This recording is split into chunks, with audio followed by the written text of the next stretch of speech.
Parish of Affert, I'd like to welcome President Michael D. Higgins and his wife Savina. It's a great honour for us to have the President of Ireland here today and his wife. Their presence here today is very much appreciated by the people of Affert. Or visha tilcha ake.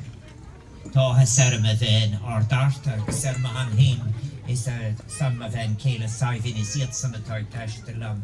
Got a mila makia saktan firkin folche a dare chevrolet. Couldn't shiklin or clear area on queer will on public lock parts and after comora shop.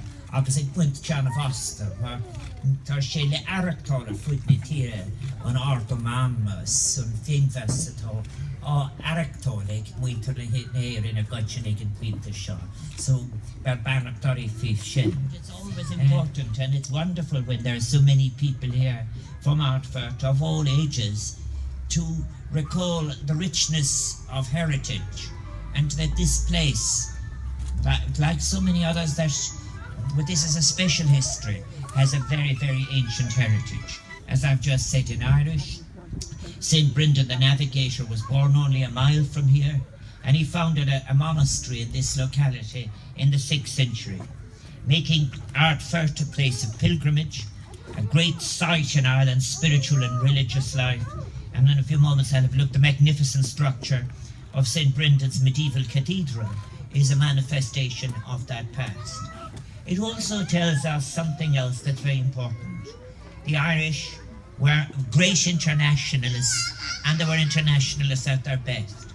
And our connections with Europe was on a basis of spiritual connection, and we were Europeans a long time ago. We've never been new Europeans. We have a very ancient connection with the literature and the work of the mind of Europe. This 100th anniversary is not just a normal event.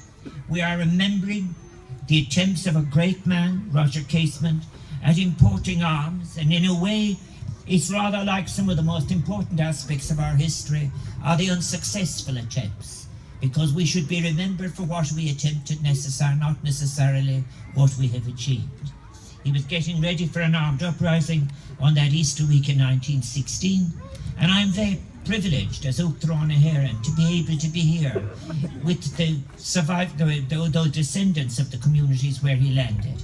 It was here in Ardfert and on nearby Bannastrand that he and his two compatriots, Robert Monteith and Daniel Bailey, came ashore in the early hours of the morning, Good Friday, the 21st of April 1916.